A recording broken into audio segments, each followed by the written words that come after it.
Lorenz Gonzi baqa siket għal kollox dwar id-dokumenti żvelati mill-Gazzetta Malta Today li jiżvelaw kif membru fuq il-Kumitat tal-Ene Malta imwaqqaf mill-Ministru Ostingat li kien responsabbli għax-xiri taż-żejt kienet jirċievi commissions ta' eluf ta' euro.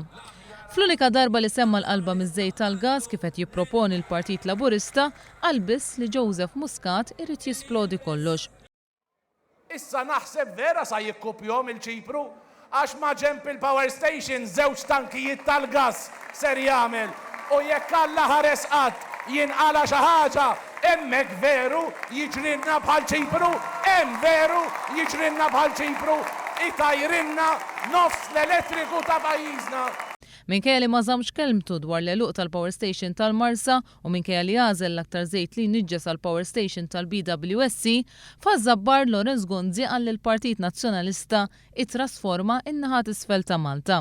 Partit Nazzjonalista ittrasforma in-naħa t'isfel ta' Malta. Intant minkejja li fl-aħħar snin id-dħul tal-familji naqas kif tikkonferma statistika uffiċjali, Lorenz Gonzi ftaħar li ħalla aktar flus fil-bwiet tal-familji. U f'5 snin il-pagi f'pajjiżna fil-biċċa l-kbira żdiedu. Bl-istess mod ftaħar il-Viċi Kap Nazzjonalista Simon Busuttil. Il-Partit Nazzjonalista huwa l-partit illi tana il-flus li għandna fil-but. Busuttil għall il-Partit Nazzjonalista għandu jżomm lil Lorenz Gonzi bħala kaptan għaliex dawn wassal il-vapur fid-direzzjoni tajba. Żgur ma rridux kaptan illi jrid jibdel id-direzzjoni tal-pajjiż. Aħna għandna kaptan u jismu Lorenz Gonzi. Gonzi temm id-diskors tiegħu billi qal li n-nazzjonalisti biss għandhom biex ikunu kburin.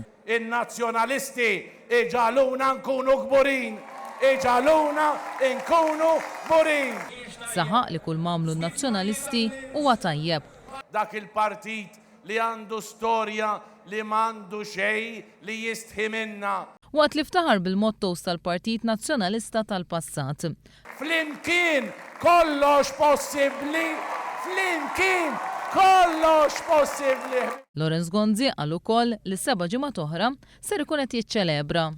7 ġimgħat u 7 ġimgħat oħra niċċelebraw